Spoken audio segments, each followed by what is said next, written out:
Baik, bismillahirrahmanirrahim. Assalamualaikum warahmatullahi wabarakatuh. Pada video kali ini kita akan membahas sebuah paper yang berjudul Developing an Islamic Financial Inclusion Index for Islamic Bank in Indonesia, a Cross-Province Analysis. Penelitian ini dibuat oleh M. Mahbubi Ali, Muhammad Rizky Primasakti, dan R. Abrista Devi. Jika melihat dari judul papernya, penelitian ini mencoba membangun sebuah indikator baru terkait inklusivitas bank Islam, atau di Indonesia itu lebih umum disebut bank syariah. Mari kita lanjut ke slide berikutnya. Oke, kita masuk ke slide pendahuluan. Selama 2 dekade ini, keuangan Islam di Indonesia mulai berkembang dan menjadi bagian dari industri keuangan Islam secara global. Kalau di Indonesia sendiri itu ditandai dengan hadirnya muamalat ya awal 90-an.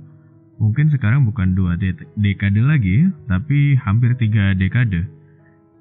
Industri keuangan Islam mulai berkembang di Indonesia.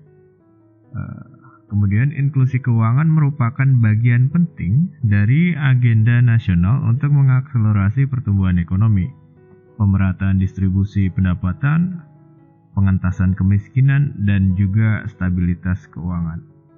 Jika dibandingkan dengan indeks global, lebih dari 50% masyarakat Indonesia belum terfasilitasi layanan keuangan. Artinya masih banyak yang unbankable.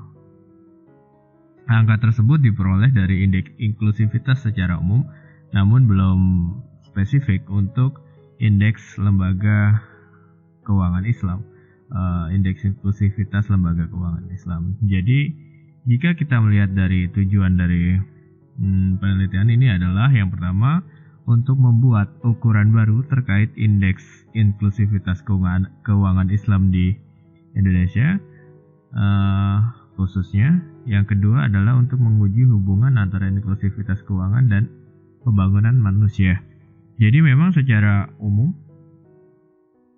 indeks inklusivitas lembaga keuangan itu ya dia masih dikelompokkan jadi satu, tidak dipisah antara yang syariah dan yang Islam, sehingga tujuan utama penelitian ini itu untuk membuat sendiri yang Islam sendiri gitu, khusus spesifik yang Islam sendiri. Mari kita lanjut ke slide berikutnya. Oke, kita masuk ke telaah pustaka. Kita coba definisikan apa itu inklusivitas keuangan. Bisa kita lihat pada bagian kotak berwarna jingga ini. Inklusivitas keuangan menurut World Bank dapat diartikan sebagai akses keuangan dengan biaya yang dapat dijangkau oleh utamanya kalangan berpendapatan rendah. Jadi akses keuangan yang terjangkau oleh kalangan pendapatan rendah. Terminologi low income atau pendapatan rendah pada konteks ini juga mengacu kepada mereka yang belum terfasilitasi layanan keuangan. Paper ini mengutip pendapat dari Kemutai tahun 2015, inklusivitas keuangan setidaknya memiliki 4 dimensi. Yang pertama, kemudahan akses untuk rumah tangga maupun perusahaan. Yang kedua, sound of financial institution. Ini mungkin bisa diartikan sebagai tingkat kedikenalan lembaga keuangan tersebut di masyarakat, atau tingkat literasi lembaga keuangan tersebut di masyarakat. Apakah masyarakat terliterasi dengan lembaga keuangan atau tidak? Yang nomor 3, keberlangsungan atau keberlanjutan dari institusi keuangan itu sendiri. Dan yang keempat, yang terakhir, adalah persaingan yang sehat dari institusi keuangan agar masyarakat bisa menentukan pilihan terbaik dari fasilitas keuangan. Artinya itu pasarnya, itu playing field-nya harus benar-benar diatur. Mana lembaga keuangan mikro, atau microfinance, mana yang kelasnya rural bank, kemudian mana yang bank-bank besar. Itu playing fieldnya benar-benar harus diatur. Pertama itu. Yang kedua, di masing-masing playing field ini pun juga harus dibuat kesempatan mendirikan bank yang agar bisa bank itu semakin kompetitif, kayak gitu. Dibuat regulasi agar bank semakin kompetitif. Saya rasa seperti itu. Jadi jika bank semakin kompetitif, itu masyarakat bisa memilih lembaga keuangannya dengan lebih baik, bisa memilih produk mana yang lebih sesuai dengan kebutuhan dia. Oke, kita lanjut ke slide berikutnya. Kita masuk ke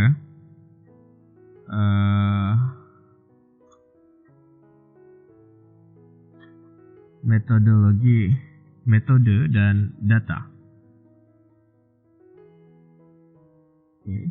Data yang digunakan dalam penelitian ini adalah data dari Otoritas Jasa Keuangan periode 2014 sampai 2017. Data yang diambil diantaranya third party funds. Third party fund ini maksudnya adalah dana pihak ketiga. Walaupun istilah third party fund ini tidak begitu populer dalam paper-paper internasional, tapi ya sudah disebutkan bank deposit gitu aja, atau deposit gitu aja, deposit fund gitu aja udah. Jadi tidak perlu third party fund gitu. Oke, memang kalau diartikan satu persatu gitu, dana pihak ketiga, maka ya benar third party fund. Tapi istilah itu kurang familiar dalam penelitian internasional. Tapi tidak apalah, tim peneliti ini memutuskan untuk menggunakan istilah ini, walaupun sebenarnya cukup bank deposit gitu aja. Oke, kemudian ada total pembiayaan dan beberapa data makro seperti total populasi dan PDB regional. Penelitian ini menggunakan 3 indikator yang dinamakan D1, aksesibilitas, yang kedua ketersediaan atau availability, yang ketiga adalah penggunaan atau usage, dan juga menganalisis hubungan dengan indeks pembangunan manusia. Jadi tadi di awal sudah disebutkan bagaimana paper ini bertujuan salah satunya untuk menganalisis hubungan antara tingkat inklusivitas dengan indeks pembangunan manusia. Bisa dilihat definisi operasionalnya pada tabel yang sebelah kanan ini. Ada D1, D2, D3, kemudian Islamic Financial Inclusion Index-nya, dia penjumlahan dari ketiga ini. Saya rasa ini sudah sangat jelas ya bagaimana perhitungan masing-masing indikatornya. Oke, kita bisa lanjut ke rekomendasi dan kesimpulan. Oke, penelitian ini menemukan bahwa inklusi keuangan Islam di Indonesia masih berada pada level yang relatif rendah jika dibandingkan rata tingkat inklusivitas nasional, atau bisa dikatakan masih belum inklusif. Oke, sebenarnya itu temuan utama. Kalau kita perhatikan di tabel ini, dari pengukuran 33 provinsi yang dilakukan, ditemukan bahwa DKI Jakarta memiliki skor yang paling tinggi untuk inklusivitas keuangan, diikuti Jawa Timur dan Aceh. Untuk Aceh, skor tinggi didapat karena terjadi konversi pada Bank Aceh dari menggunakan sistem konvensional kemudian menjadi bank syariah pada tahun 2016. Namun bisa kita perhatikan ya dari tabel ini bahwa terlihat sangat timpang gitu, terlihat timpang sekali nih tiga provinsi ini, dan yang lainnya itu terlihat sangat timpang, sehingga itu yang menyebabkan ratanya itu rendah sekali, tingkat inklusivitasnya itu rendah. Oke.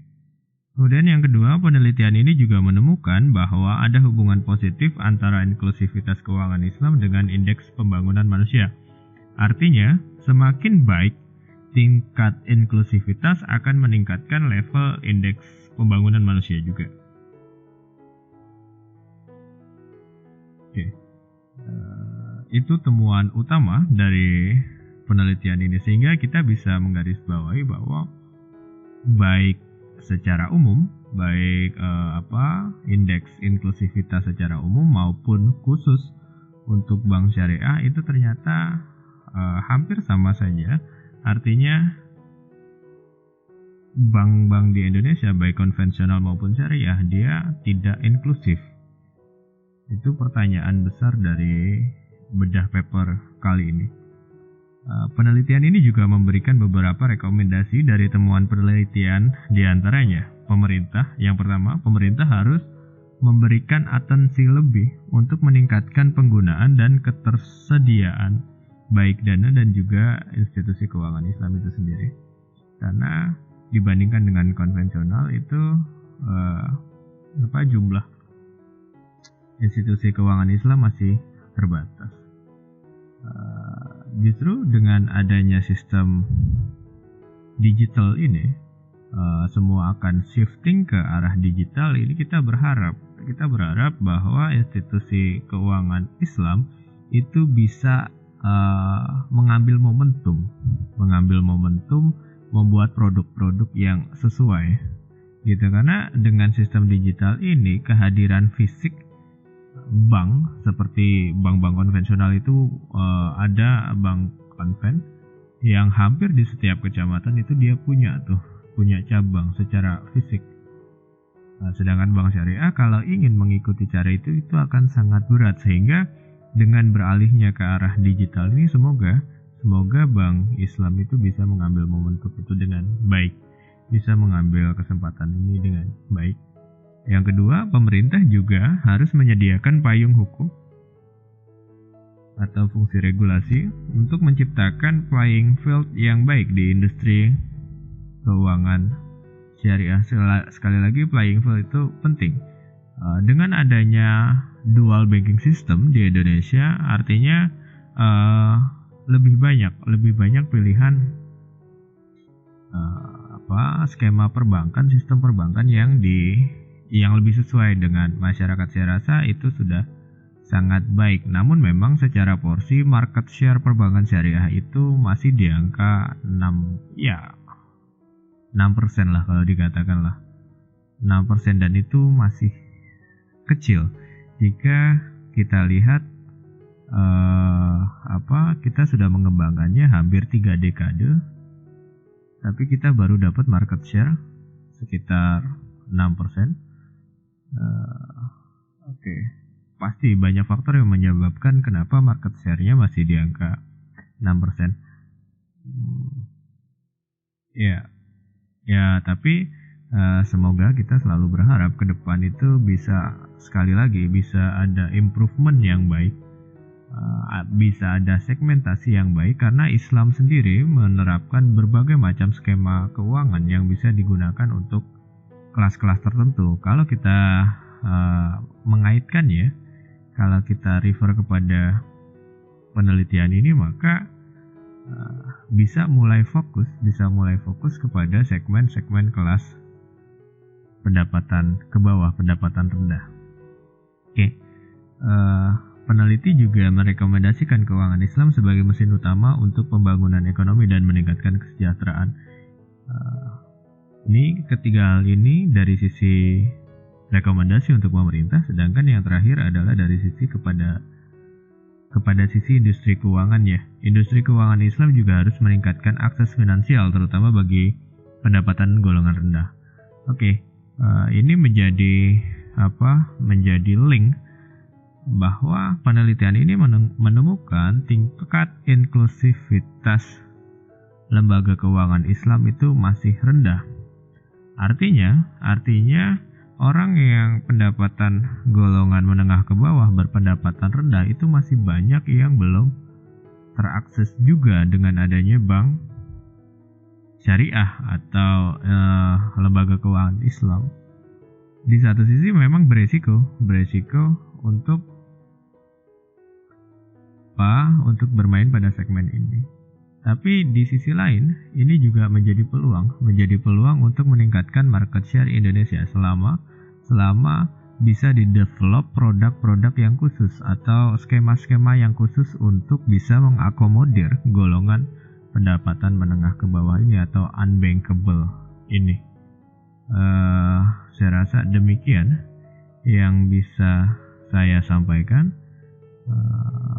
Kita sudah dapat jawaban dari pertanyaan besar pada episode bedah paper kali ini. Saya rasa demikian yang dapat saya sampaikan dari paper ini. Semoga ada manfaat yang dapat diambil. Sekian, billahi taufik wal hidayah. Wassalamualaikum warahmatullahi wabarakatuh.